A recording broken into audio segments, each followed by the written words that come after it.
So welcome to the show, Kelly. Hi, thank you so much, Jen. I'm so excited to be here today. Yeah, I am too. I've been looking forward to this. And before we jump in, I know you have some amazing tips. We're going to talk about your top 10 nutrition tips. Can you tell us about your journey and what led you into the health, fitness, and nutrition space, as well as a little bit about your program? Sure. I was actually a collegiate athlete, moved to Arizona from Seattle, Washington, and I was very interested in training and obviously utilize that every single day as a collegiate athlete. I didn't know how to feed myself though, and I am actually a recovering anorexic of now 12 years. But that spurred me later on in life to get into the nutrition aspect of it, which is obviously 60 to 70% of it, as I learned in my nutrition science program. And now I'm actually in the human nutrition epidemiology PhD program, which is awesome. So Wow. it's been a big progression because I actually was diagnosed with 5 autoimmune disorders, one of them mixed connective tissue disease, which will affect the skin, your bone density, your ability to create saliva, the eyes, and having the wetness in the eyes. So I wanted to make sure that my nutrition was really quite geared towards remission for the autoimmune disorders. The first one that I was actually diagnosed was Crohn's disease, and Mm. then later Hashimoto's. And so I started to see the most symptoms related to joint pain, um, hair loss. Um, I would say at the time before I got into recovery with my eating disorder, I also saw my hair falling out. I would get a lot of brain fog, skin issues, rashes, which I didn't know was lupus at the time. Yeah. So these were all symptoms of the mixed connective tissue that I didn't know was there because I was not actually tested for that. So that's kind of what led me to nutrition. Was I wanted to heal my body from the inside out rather than be on pharmaceutical medications. And if you ever get into rehab programs, we know that the Western medical field does usually require you to explore pharmaceutical medications. And I just was not in a place in my life to accept that. And really was in my early 30s when I decided to get help for my eating disorder. So at that point in time, I merged actually into training out of real estate. So I was a personal trainer for about 8 years for the same company. And then I decided, wow, nutrition is so much more important than training. I mean, Right. they work together as a team, but the percentage, the bottom of the pyramid, if you will, and the most important and impactful thing is your nutrition and the micronutrient intake and all the various mechanisms that your body actually performs in a day. So it's amazing to me that this journey kind of led me to my passion, which would allow me to heal myself. I've been in remission now for over a year and a half from all of my autoimmune disorders, which is awesome. 10 plus years with Crohn's disease, I've been in remission. Um, but every once in a while, I'll pull a false ANA antibody, and Dr. Alex will have me, go back to the basics of just really tightening up on sleep, micronutrient intake, just making sure that I'm rotating foods. And I'm very big on that with my clients is you got to rotate foods because our food is so low quality here in the United States. And the other thing is everybody's restricting certain food groups and on these special yo-yo diets and different Whole30. And while a lot of these have merit, they can really restrict people to a very small window of foods that they think are healthy or unhealthy, quote unquote, clean or dirty, quote unquote. Everybody has food religious beliefs. And what I'm here to do in my community is dispel those myths and really talk to them about what the literature shows.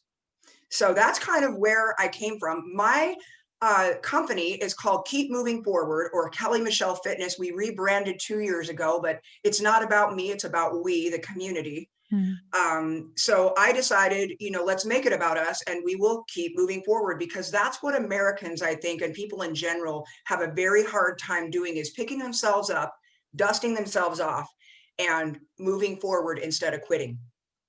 Yeah, gosh, there's so many pearls in what you just said. So, yeah, thanks for sharing your journey. I think Yeah, it's really interesting when you're young, especially when you're an athlete at that level, you can get away with having poor nutrition. sure. And it And doesn't poor mean that body you're image. And, of you course. know, it happened in the 90s and early 2000s. I was just plagued by, I moved from a place that was a small town mentality, farm town, if you will, kind of farming culture to Scottsdale, Arizona. So if Mhm. you know anything about that merger, that in itself and the pressures of just keeping up with, college and merging into adulthood and then, later adulthood, I would never really want to go back and do my 20s again, but those are all really great time frames for growth. So, Yeah. I yeah, wouldn't either. I wouldn't want to be in my 20s again. It's such an uncomfortable time. I think especially for women because we're so judged on how we look, and we haven't really established ourselves and identified yes. ourselves, and it's easy to get lost in that. And Oh that's gosh, why. yes, Yeah, right? That's why it's more about health, and if we put the focus on health instead of, looks, the health comes first and the looks are a side effect of having a good lifestyle, right?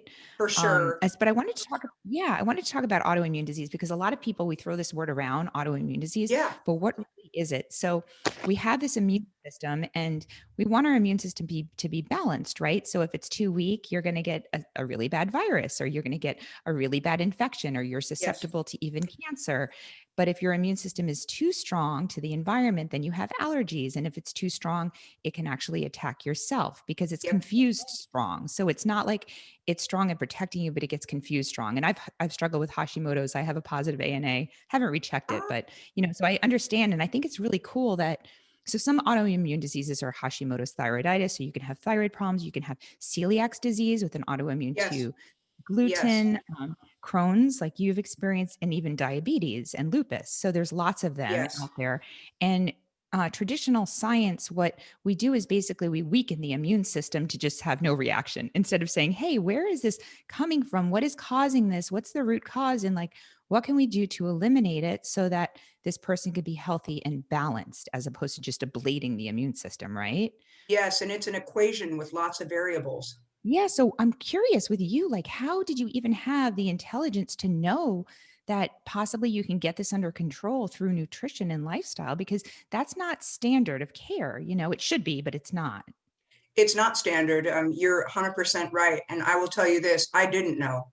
I spent just hours and hours in the literature. In fact, when I met Dr. Matthew and Alex up at Ethos, a couple of the doctors that I work with here up in Scottsdale in Arizona, they were dumbfounded with my knowledge about autoimmune and insulin. And what I realized is that not only does controlling insulin and the gut microbiome um, really play a huge part in preventing chronic disease.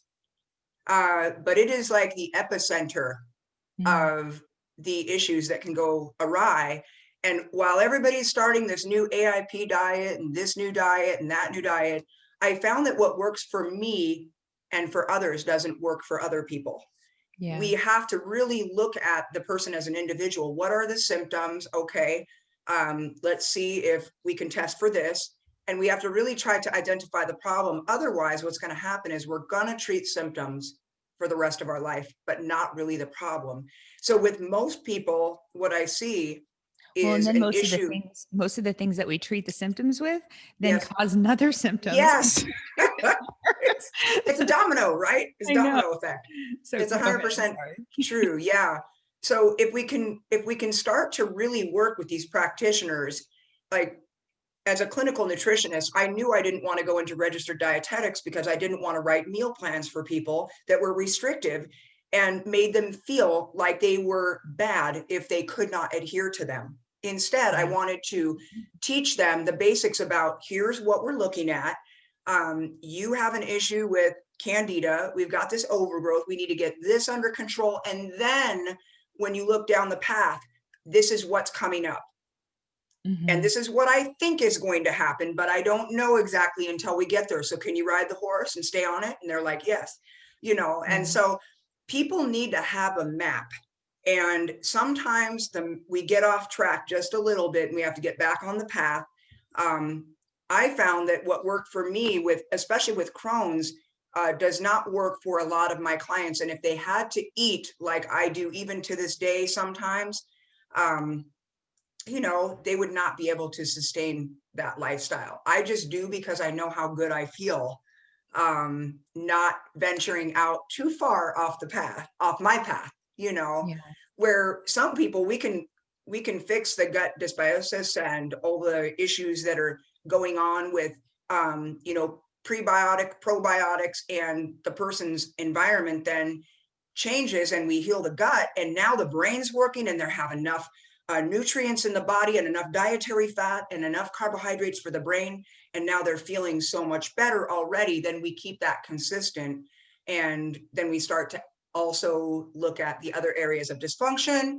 But what people want is to fix it all at once, Yeah. and that is not going to happen, and Well, it I won't mean, look at happen all overnight. of like look at all the hundreds of or thousands of, nutrition books out there. And the reason there's so many is because there's not one that works for That's everyone. And right.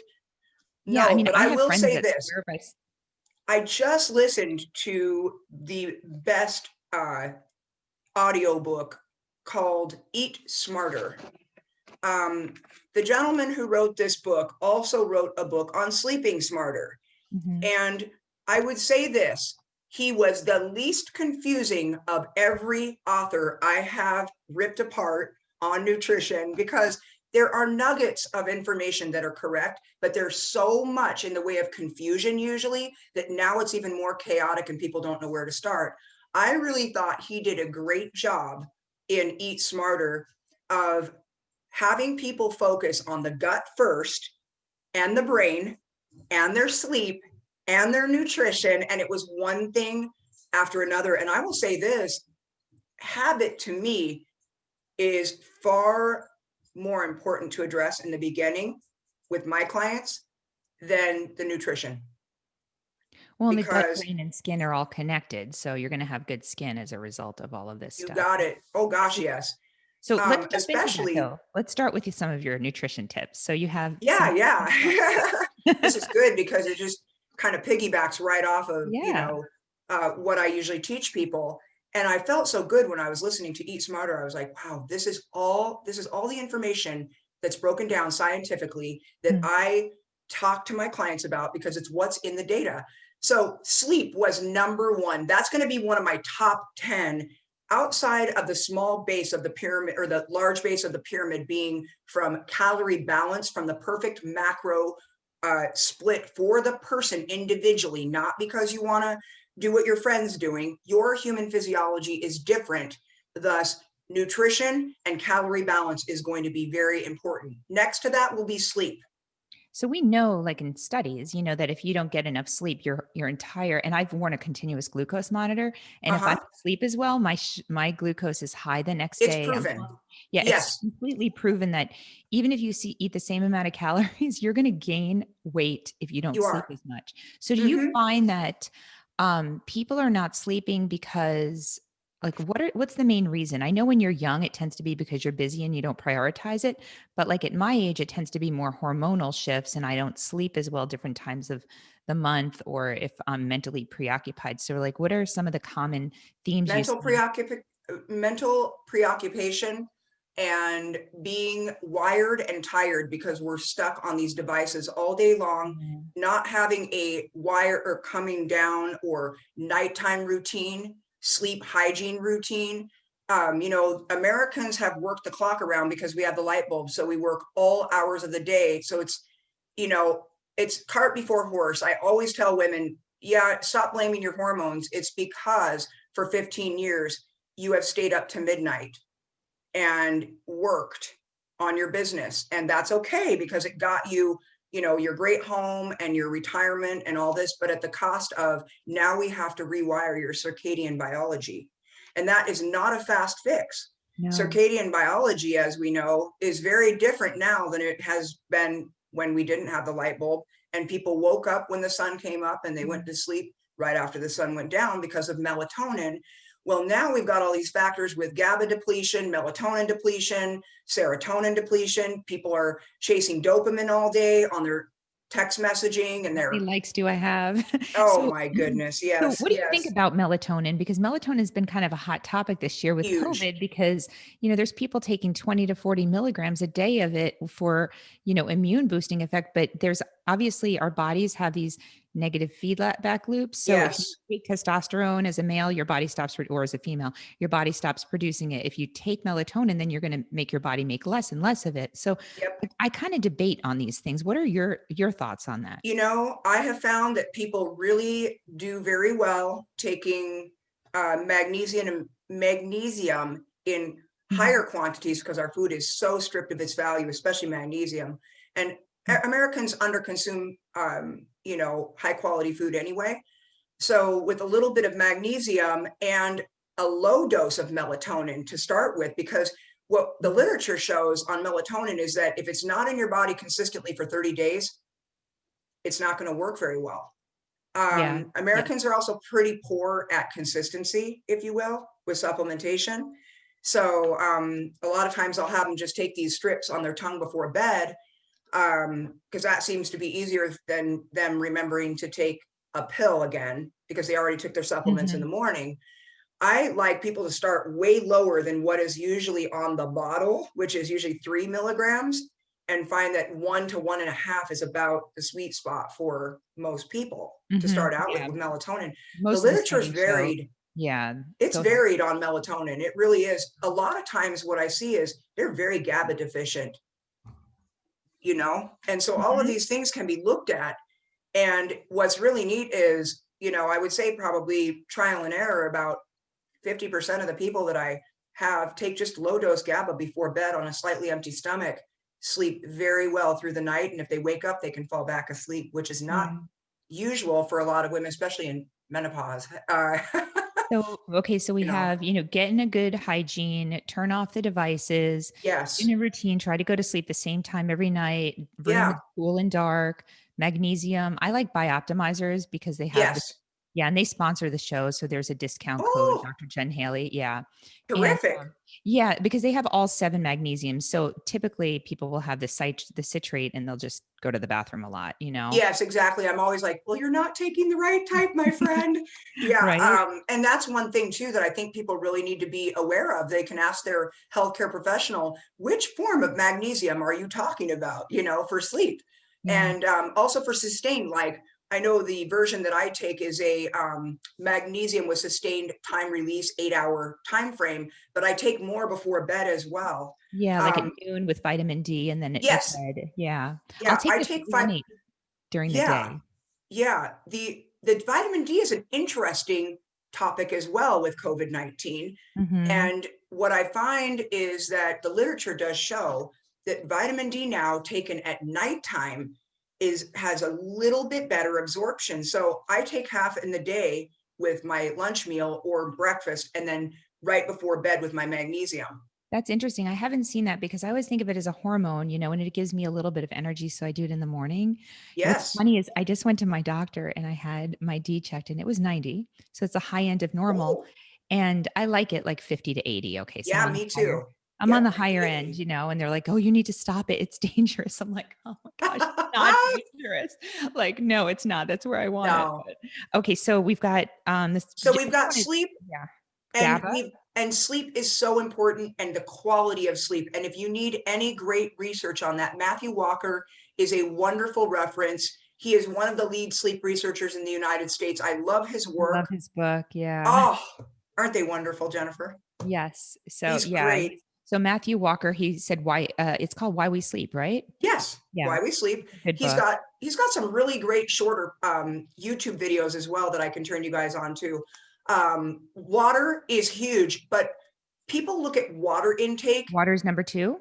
Oh yeah, water Okay. is going to be huge. I'm taking notes. Because of electrolyte balance. Now, here's the thing with water, we're not going to get electrolyte balance with just water. We're going to get it with potassium, magnesium, sodium. And so what we need to look at is here in Arizona, especially, we do not drink water with minerals in it. We drink distilled or filtered or purified water or water out of a bottle that's not in a BPA bottle, which is also a What's wrong different with our tap episode. water? Yeah, what's wrong with the tap water? Exactly. So my clients usually do just a little bit of pink Himalayan salt in their water every Mhm. day, or trace minerals, and some iodized salt as well on their food, because we do really lack iodine as well here.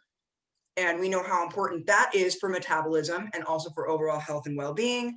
And when people look at nutrition, they think their bloating is coming from all these different foods, but a lot of times it's from poor water intake and too much or too little fiber at each meal, and lack in micronutrient intake, especially potassium. Yeah, so everyone needs to really hear that. So you're Yes. bloated because you're not drinking enough water. Yes, and you can get those bags under your Yep. eyes. And even though people are like, I drank so much water today, and I'm Your like, urine isn't clear, you're not drinking enough. you got Dilution it. is the solution to pollution. Yeah. Like motion and movement is like lotion to the joints, tendons, and ligaments, right? Water is Right. so important for that as well. And then And we get then I into want to be omega clear. 3s. Oh, sorry, just really quick. I Yeah, want to be clear. Does pink Himalayan salt have iodine in it? no, I that's why didn't I think have so. them do So, the iodized table salt. So okay. my Okay. clients usually salt their food with the iodized salt and have the pink Himalayan salt in their water the first thing in the Do you morning. ever have them? Oh, I see. Okay. Okay. Yeah. Do you ever have them do Lugol's? Like, do you have people do Lugol's or it's just too risky with the dosage? The dosage is my concern. Normally And I it have them tastes stay on a pretty disgusting. standard amount of salt every day, just so Okay. that they can stay on a standard amount of water, and then they get that beautiful equilibrium. Because water is really the one thing that will change scale weight and mineral absorption. And, again, if we're doing a gallon one day and a half gallon the next day, the body's going to hold on to what it didn't get, formally the day before the next day. Because it's Right. always that arrears thing, where what you do today is going to affect you tomorrow, or what you don't do today will affect you rather tomorrow. So yeah, that's just the way that I do it. There are a lot of different ways that people like to do it. I have some clients that will not do the salt, they just do a electrolyte drink, and that works out perfectly fine too, if that's something that they feel comfortable with. I want them just to build that up and keep it consistent Yeah, I like you know Pure Encapsulations has some good minerals. yes, There's like a mineral 2O I like with them. And I I've not know used that. what was that? I've not used that yet. Yeah, it's a powder. So if I go mountain biking and I'm sweating a lot, I always use it. I probably need to use it a little bit more. I think I'll be inspired after this conversation. Yeah, and try it Um, the day before, Jennifer, at the day yeah, before your training.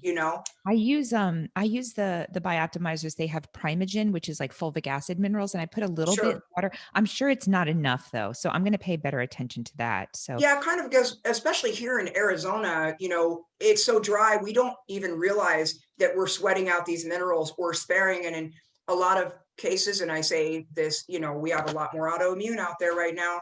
A lot of the issues is mineral sparing.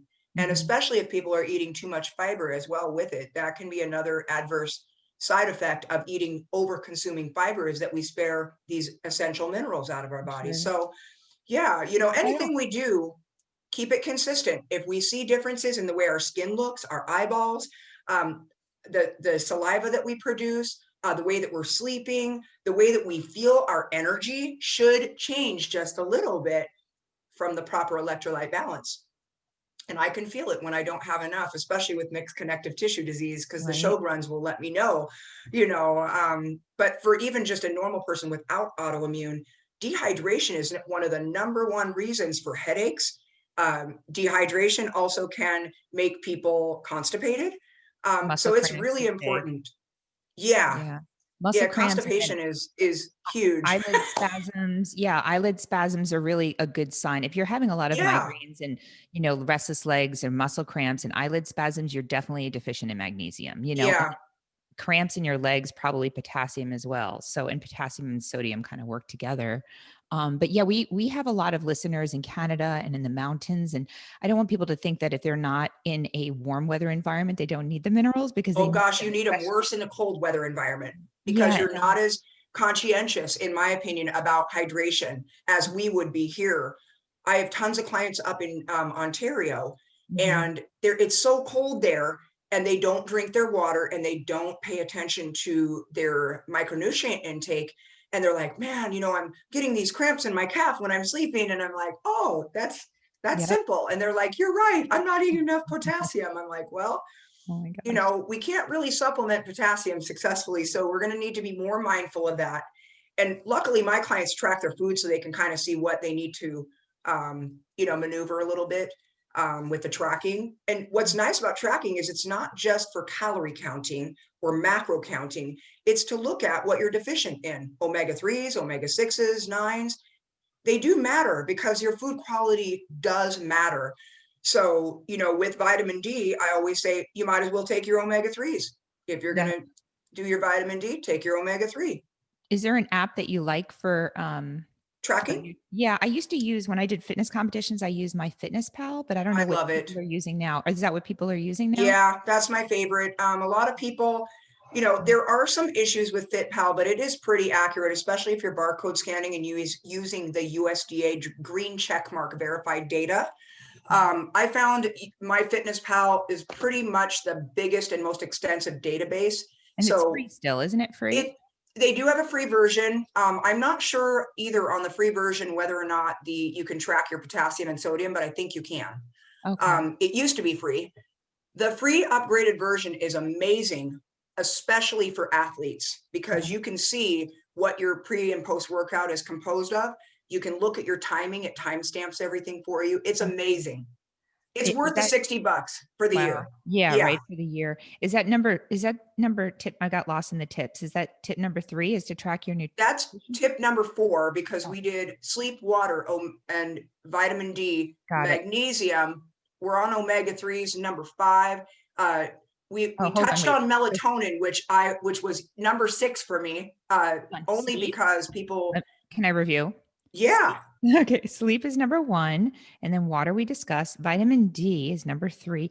I just want yes, to touch on vitamin D. What are your thoughts on vitamin D from the sun versus supplements? Because, as a dermatologist, obviously, I don't want people exposing their high real estate, like their face and, excuse me, their hands yes. and their neck to the sun. But I feel like the sun is such an amazing energy source. Oh And gosh, yes, I like to get like my torso in the sun maybe 10 minutes 3 times a day. I can't believe I'm saying this, because 10 years ago I was like, don't ever do it. But yeah, it's not really for vitamin D. There are other metabolic processes. And Zach yes, Bush talks about this, and there are other metabolic energetic processes that need to happen from a little bit of sun exposure and even to kind of get us to make melatonin, right? If we expose yeah, ourselves in the morning to sun. So, what are yep. your thoughts and balance with that? So I talked to my clients about going out between 10 and 2 at least once a day because from the literature, again, if we go back to the literature, for us to sufficiently produce vitamin D, we know that supplementation is not far superior to the sun. Usually, what I tell them too is that I put a little bit of the Color Science sunscreen on just my face, but we do need to have our head exposed and torso so that we can absorb that vitamin D. Traditionally, I would say it'd be full face with no sunscreen, because again, we don't really know. There's not a lot of data done on subjects with sunscreen on versus those without. That would be a really interesting Yeah. study, you Yeah. know. So yeah, I really encourage them just even 10 minutes. I They can think do it. really all you need is 10 minutes unless you have dark skin tone. The darker your skin tone is, the longer you need. But I think it's 10 minutes for, a larger surface area. I try to avoid the face and the hands and the areas that get so Yeah, much sun because the risk of skin cancer and, wrinkles and all the other for things sure. are kind of get outweighed. But a little bit of back or tummy exposure, I think Yes. it makes you feel more vibrant. There's just It something does. so Even if you different go in about your it. backyard, if you feel weird about taking your shirt off and just, having your bra top on or whatever, just read a book for 10 minutes out there. Yeah. Anything you can do just to get that sun exposure is going to be great. That's also going to be very important for melatonin production. It does when you get You out in know, the sun every morning. So, and then as far as dosing, is there a certain dosage you recommend or do you follow blood work? And I then, follow blood work, yes. And again, I usually have the person ask their clinician what they would be comfortable with, and my recommendation would be this. And it almost unanimously coincides right with the recommendation that the doctor gave them. Sometimes I find that the people that are very deficient down in the 20s and 30s, they still only Mhm. want them to do 2,000 IUs. And I'm like, that's just not enough, especially Yeah. for immune function. I typically recommend 5,000 a day. And Yes. nobody's overdosed under 10,000. The only reason my level was so high was because I thought I had COVID last week. So I was taking like 25 to 50,000 a Yes. day, you know? About that. And, I was sick for one day, but not really even sick. So, I mean, Yeah. that's the only reason. But if you're taking 5,000 a day, you're not going to have a level that's over Agreed. 100. So I think that's safe. And the FDA, the RDA is like what, 800? It's something, I think it's maybe, I don't know. I think It's it's way too 800. low. Yeah, it's way Yeah. too low. It's So so low. And here's the thing it's with not enough to get COVID, a disease. They're just trying to prevent rickets, basically. you It's got it. not That is optimal. exactly right. If you look at the world of dietetics, you're 100% correct. That is exactly what they're looking to prevent. But we also have to look at flu season right now and people that don't get the sunlight daily. Yeah. If we're not going to be exposed to it, even in the flu season for autoimmune, I have all of my autoimmune patients on 8,000 to 10,000 IUs a day all the way through the flu season. Yeah. And usually their levels are not any higher than 80. And, usually what we'll do is we'll do their lab work somewhere in October, November. Then we do it again in February, March, and look at those D Mhm. levels. And they stay so consistent. And then maybe we'll drop down to 5,000 IUs and stay right there for the remainder of the spring because they're going to be outdoors more frequently. But I'm with you on that. 3 to 5,000 is usually the sweet spot for most people. And Yeah. again, it depends on their labs. And I always give it with K2 and magnesium just for Yes. optimal bioavailability. So, Yep. like, if you're, and then I just want to point out because I know people who are, in like when I grew up in the Northeast, I'd get really bad seasonal affective disorder. I think it was vitamin D deficiency. But if you're in Canada or you're in the Northeast or the Midwest and you can't go in the sun every day, right? Yes. I Yes. don't go to a tanning salon because what happens is they have UVA typically, which is why you don't burn. Sure. And the UVB rays are the rays that support vitamin D production in your Right. skin. So you're not going to be making any vitamin D if you go to a tanning salon. So don't do that. Exactly.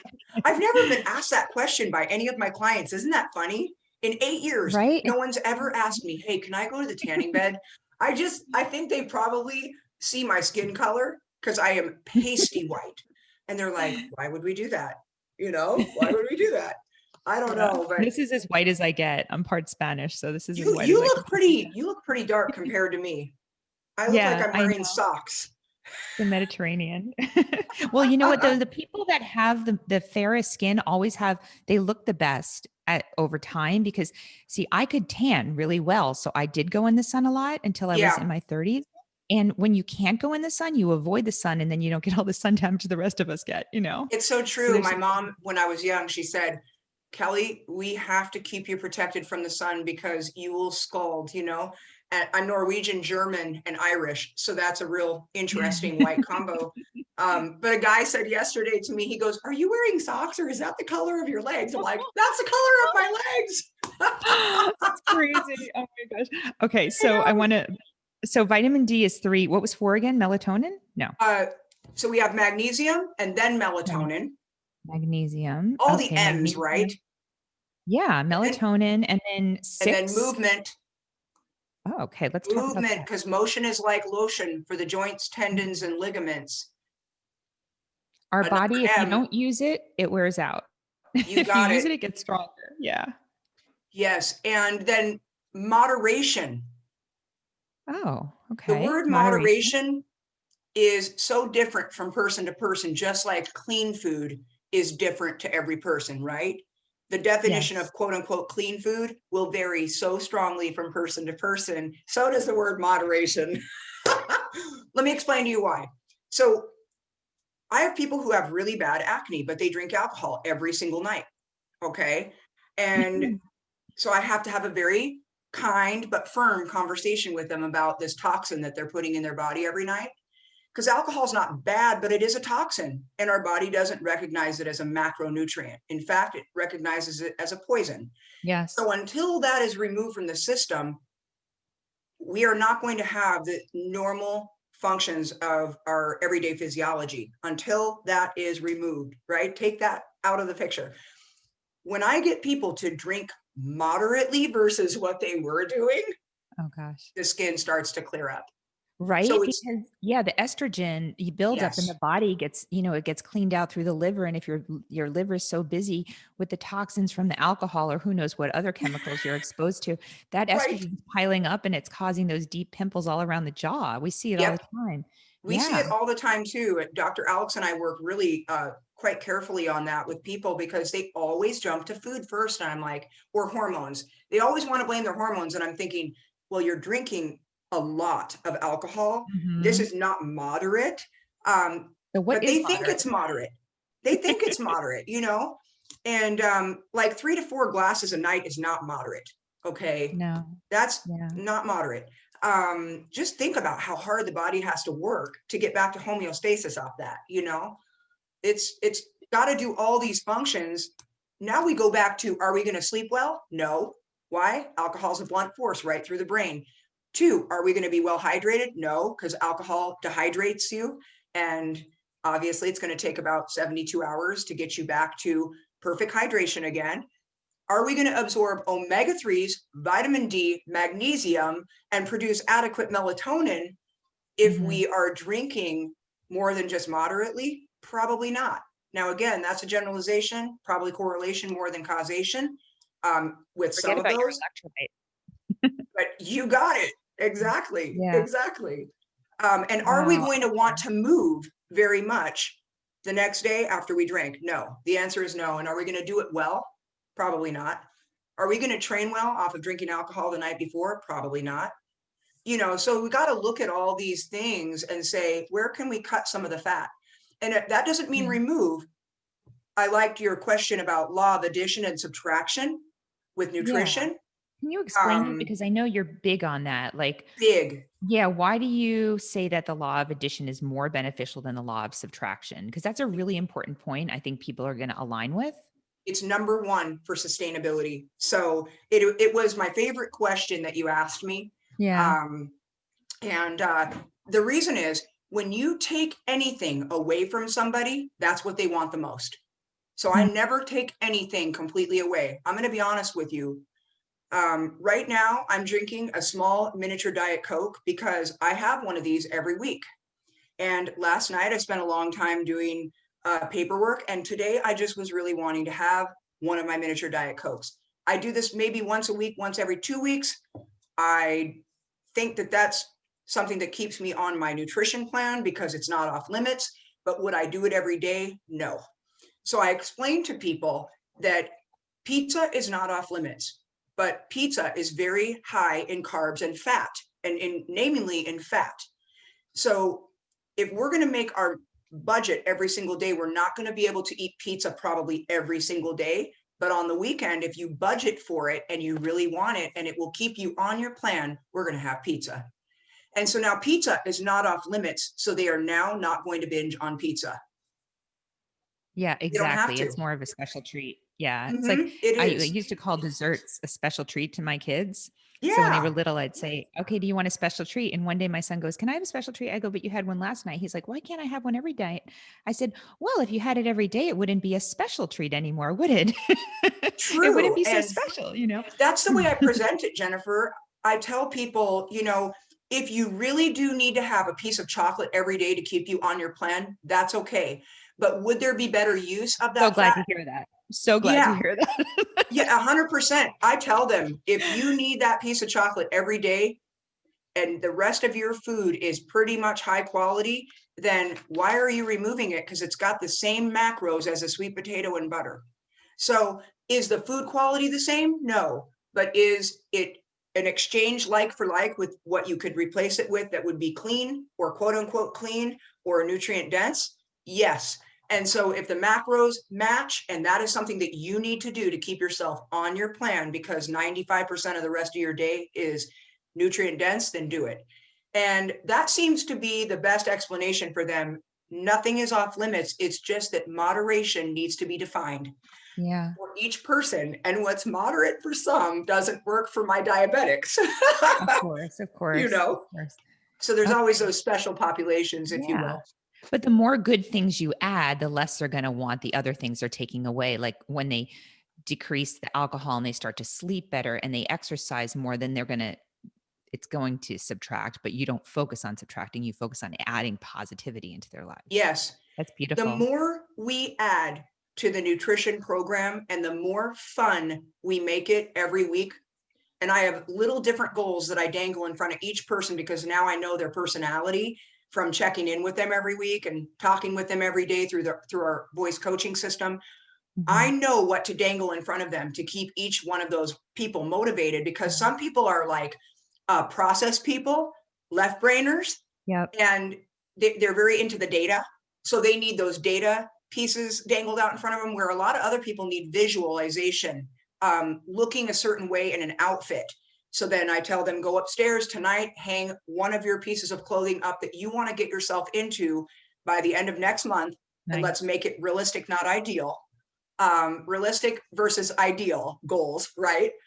And let's try that on every week to make sure that we're going to get into that dress in 8 weeks. And they're like, Coach, let's do it. Okay.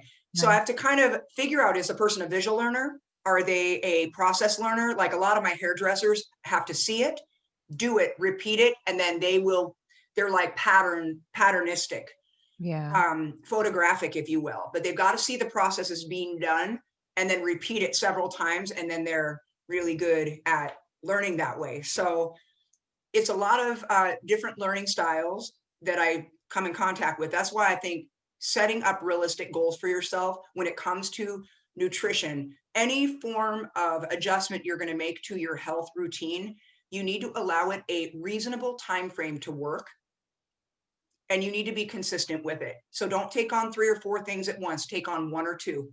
Yeah. Get very good at them and then move on. Okay, so I'm at 7 with moderation, and then Yes. okay, so okay, what's 8? 8 is realistic goals versus ideal. Isn't that Thanks, awesome? okay. Yes, Yeah. okay. Um, yeah, And and that's gonna caffeine. evolve, isn't it? Their goals are gonna evolve as they start to transform, right? Oh gosh, yes. What's really neat is when people realize after talking to themselves nicely, because here's what I get a lot of, Jennifer, Mhm. and you probably hear this too, is you listen to people and you hear them say what they think about themselves every Yeah, day out loud to you. So what I say is, can you do me, your coach, a favor this week? Yes, coach. What do you want?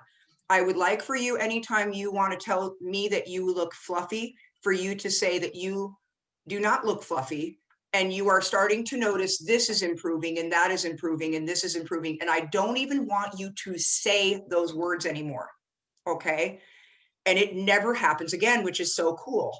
yeah. Um, but what's even more remarkable about it is when they start to say these positive things or even anything related to positivity, their mindset starts to shift.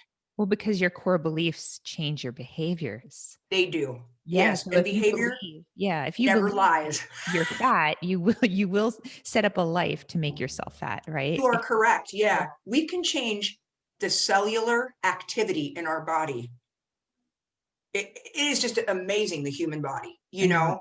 I love Joe Dispenza's work. He does Oh, so much great work on this. If anyone isn't familiar with Joe Dispenza, just absorb the infinite amount of information on his website and let it evolve you. yes. You know, It's it will. amazing. Okay. So realistic goals, that's Realistic good. That's goals, important. yeah, versus ideal, which means we've got to look at what can we accomplish in the next 1 to 3 months, not this year. That's too much for people. It Um, is. as, Yeah, it is. Specific they should be specific, right? I try yes, to get people to be specific specific. and obtainable. Got And it. Okay. So sometimes I tell people, maybe you think you're going to reach it in 3 months, but it really takes you 4. Do not move on to the next goal until you finish, because we that's need to build huge. self-esteem. And don't And give so up. do not give up. I just talked about the motion of emotion as motivation. Mhm. When people say I'm lacking motivation, I say change your emotion right now And they Energy go, in motion. you got it. That's right. Because again, we go back to the brain wanting to be so lazy and allow you to quit before you finish something. This is the cycle of sameness that I see people stay in. It's the hamster wheel of proverbial unhappiness. It's And fear. it is, It comes from fear because sometimes people are afraid yes, of succeeding. Like, what happens if I succeed? Because then I can't use that excuse that yes. they'll like me once I'm beautiful, right? Like, no, Yeah, that's so true, and right? I did that, Jennifer, We in all did. recovery. I did that. We all Yeah, did. yeah, we've I'll all be done it, better right? when I do this, when I do this, it'll be better. No, life starts now. Life starts now. It does. And, I always think as well as women multitask, health and wellness is not an area that I would tell you to start multitasking at if you have not done these things successfully Yeah. and patternistically for many years at a time. Because they take adjusting. Everything, nutrition takes adjusting, water takes adjusting, strength training takes adjusting. Cardio shouldn't be implemented every single day. Why? It's adaptive. So we got to look at all these mechanisms as little pieces of a puzzle that are going to come together in time, because that's what the beautiful outlook of health and wellness is that you get to work on these things for the rest of your life. Right. And treat yourself kindly along the way. Absolutely. Okay. Kindness is so huge. Number 9. Let's do number 9 because I still have a few So questions. number 9 for me was caffeine for training, but not for fake energy in the morning because you didn't eat Ah, your breakfast. that's what I wanted to get into with you, the Ooh, caffeine. Okay. So let's caffeine do it. for training. Okay. So let me tell you my story about caffeine. Yeah, So yeah, please. I didn't have any caffeine until I was 29 or 30. And I used to kind of make fun of people that needed it to get up in the morning because I'd run Yeah, marathons, I worked out, and I'm just like I Energizer bunny when I wake up, right? yeah. And I was living in San Diego and I was a resident at the time in dermatology. And Uh-huh. we don't spend a lot of time in the hospital, but we spend a lot of time studying all these weird long Latin words at home. So I'd get bored studying at home. So I'm like, I'll go rollerblade to the coffee shop and study there. Well, you're there, you have to order something, right? Yes. So I started ordering, of course, I'm not even going to tell you that. Well, I am going to tell you, but like all those caramel and like sugary coffee I'm not drinks. judging you. I've done everything wrong. So, That's um, okay. yeah. And sooner or later, I got addicted to caffeine, right? So 25 years later, I'm still needing the caffeine every day. And when I'm saying needing, it's like people talk about hangry. You don't even want to see me in the morning. It was just like I woke up, I didn't want anyone to talk to me until I had my coffee. Well, I Yes. signed up for this 40 years of Zen this last summer. It's a biofeedback program. It's Dave Asprey. It's one of his businesses, and it's really interesting neurofeedback to work on your brain and um, kind of help you reprogram and reframe things in your life so that you can see things differently. And one of the requirements is that you have to get off caffeine for at least a week before. I had to postpone the program by 6 weeks. It took me 6 weeks to get off of it. And all I could say is, thank goodness I'm not addicted to opiates or something because this is so hard. Oh, No it is. motivation, negative attitude, hungry as can be. I was eating so much food because I Yep. was so hungry. Um, Cortisol. no Hmm. motivation, headaches, just all of it. But I finally got off of it. And You poor I thing. I won't go back because I mean I could have gone back a week after. And I said, you know what, after what I went through, I'm not going to go back to needing coffee every day because Yes. it was so brutal. And I've realized like I'm so even now during the day. I'm not like a Good. roller coaster, and my sugar's not a roller coaster. I eat Well, a your little more. insulin, yeah, your insulin will stay more stable. First thing people do in the morning is have coffee. They don't even eat. So cortisol is highest in the morning, isn't it? That was me. Yeah, it Yeah. was. And it blunts So your now you're, appetite. it's like taking a fire that's efficiently burning and Yeah. throwing more fuel on it when you don't need to do that. And then it just taps that adrenal system so hard.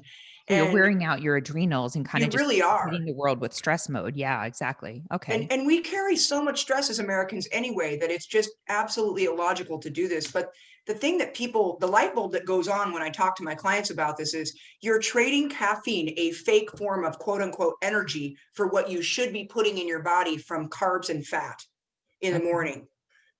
And obviously protein too. Protein isn't really the body's preferred energy source. Carbs and fat are first and second. But if you start having carbs and fat and protein in the morning in a paired meal, you're going to find that your energy is so beautifully sustained for 3 or 4 hours at a time. And you're going to see that beautiful insulin spike and drop beautifully instead of it just being a, crash and burn Right? cortisol response. And you're right, Jennifer, people will overeat primarily at nighttime when they drink all that caffeine early in the Yeah. day. And also, like, I don't know if it's, I was having like 2 to 3 o'clock a real slump, and I don't get that anymore. I do Great. this other stuff called mud water. Have you heard of mud Yeah, water? yeah, I Yeah. have. I I have. love it. And I do a bulletproof style. Like I do it with collagen and MCT Sure. stuff. So I'm getting, some stuff, but I found that really, really transforming. But you mentioned caffeine for training. So tell me about that. Yeah, Like, what do so you my recommend? clients ask, "Hey, coach, how much caffeine should I consume every day? Because I'm doing about this much." And I'm like, "You know what? That's only 100 milligrams all day. That's not terrible, but when are you doing it?" And they tell me before training, and I say, "Okay, that's fine. Keep that in." Mhm. Because a lot of times they'll train like at 3 or 4 o'clock in the afternoon. Well, the research shows that we are typically more alert and acute at that time frame. So what I tell them is, could you make sure you eat very well before you train and cut back just a little bit on that caffeine and see if you still train just as well? And they do. And Wow. they find that beautiful happy medium there. So caffeine is one of the very best supplements for mental alertness during strength training.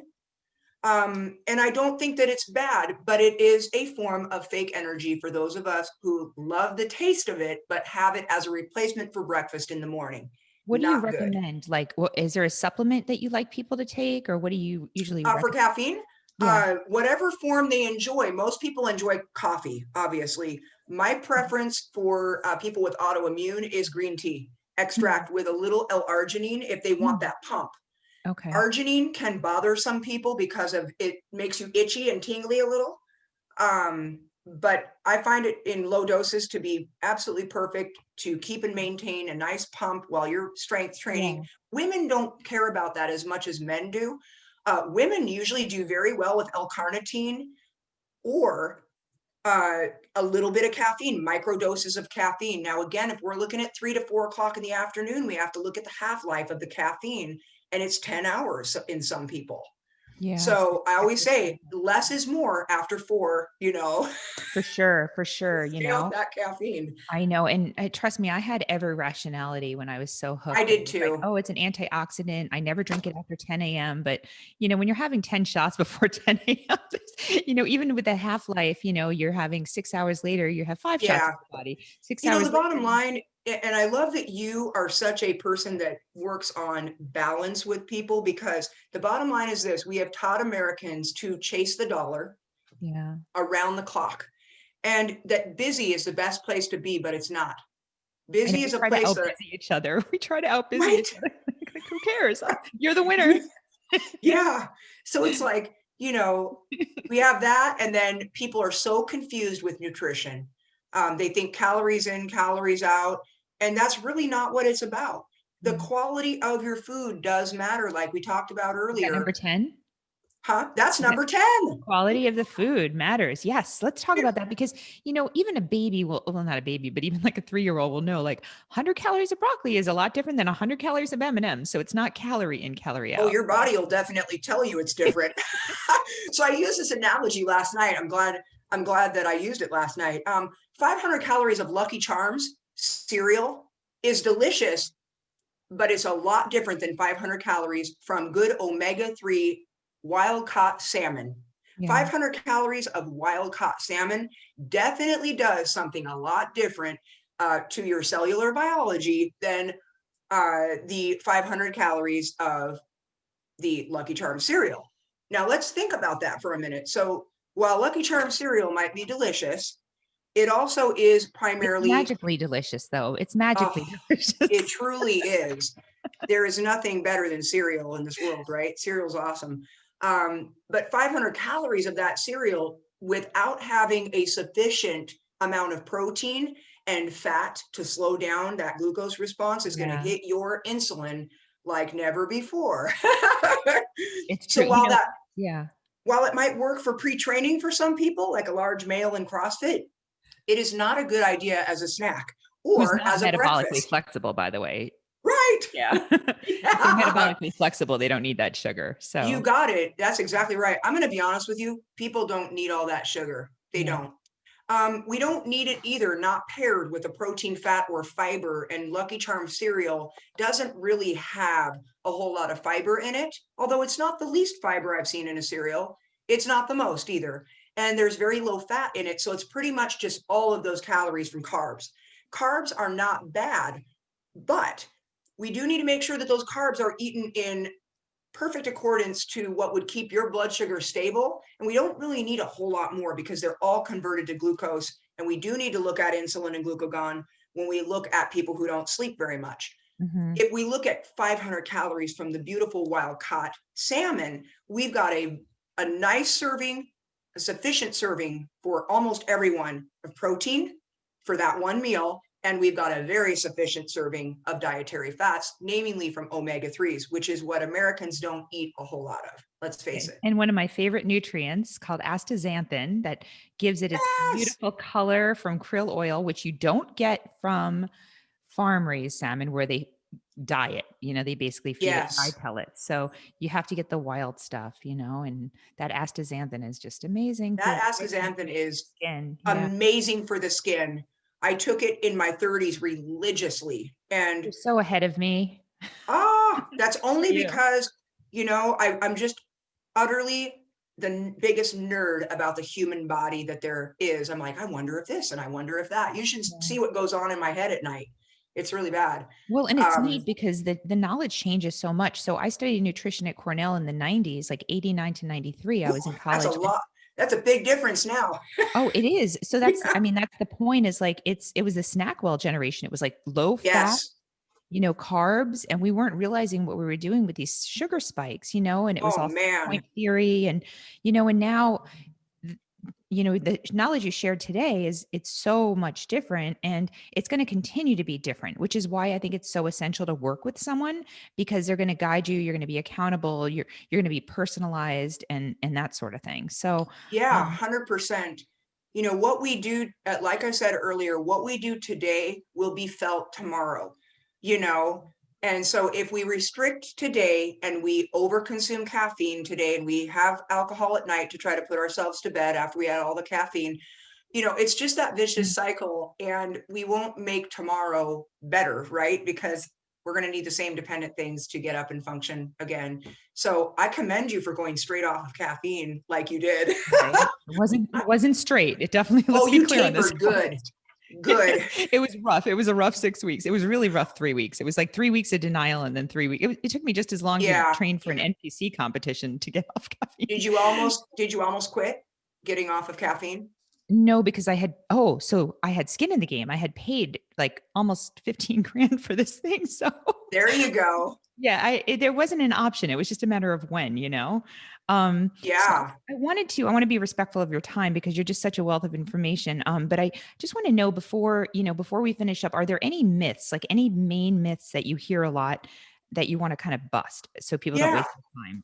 The carbs are bad myth is still out there. Yeah. And I'm seeing, infrequent bouts of this keto diet, which is not a bad diet for about 1% of the population. It Or if works. you cycle it, like I like intermittent Sure. fasting where you're going to be in ketosis a little bit, but not keto, all the fake keto stuff in your mouth, like Yeah, the it's like, dirty what's the keto point stuff, of right? being in ketosis if you're not in it every day, right? So I always Or tell people, eating real like, food. yeah, exactly. It's like if you manage your carbs like you manage your bank account, and you think about this and your bank account is mismanaged, you're going to need to start paying attention to your carbs like you do your bank account. But, Yeah. we've got only so many carbs throughout the day, right? Wouldn't it be better to position those in your meals more strategically than not? And they're like, yes. Well, yeah, that's true because we can actually feed even a type 2 diabetic with, that's on metformin a decent amount of carbs as long as they are paired with a protein, fat, and fiber at every meal. And you're going to see that glucose starts to stabilize very nicely after 2 or 3 weeks. And now it starts dropping as they start dropping body fat. So I think that the carb is bad theory is still to this day the worst myth in nutrition science. What carbs do you like? I like them all, but there are You some mean that I like do potato not. chips? Like, Potato chips are very yeah. much more dietary fat than carbs by Okay, so, their like, composition. give So I don't give consider potato chips as a carb. I consider that's them a what I carb. want you to explain. Like, just explain Yeah. what carbs you like for people. So a carb would be something that's pretty much all carbs, fruit, vegetables, potato, rice, corn tortillas, corn, black beans, legumes. And a lot of the beans have a little bit of fat, but not much, maybe 1 or 2 grams. Okay, good. Popcorn, that type of thing, right? Pasta. I don't traditionally eat a lot of processed and refined carbs only because they don't keep me as satiated. Why? Because Yeah. they don't have fiber in them, or very much. So, like white bread, no fiber. White rice, again, white and brown rice are exactly the same when you look at them from macronutrient value, but brown rice will have a little bit more fiber. And more Um, arsenic too, it has more arsenic too. yes, it does. Rice That's as why well the rotating is huge because is we're gonna get a huge. problem with everything we eat. So, like, corn can cause everything can cause a Yep. little issue, and you're less likely Yes. to be allergic if you rotate, right? So I love that Yes. you do that. So I make my clients rotate 2 different carbs every week, and they do it Mm, religiously. And they're like, "This is so fun! It makes me look yeah. for new things at the grocery store." Yes, I love Um, that. Rotate. Okay. yeah, and they're like, "Oh, quinoa, I probably won't like that." I'm like, "You'd be surprised if you mix it with potato, it's pretty darn good. If you mix it with rice, it's pretty darn good.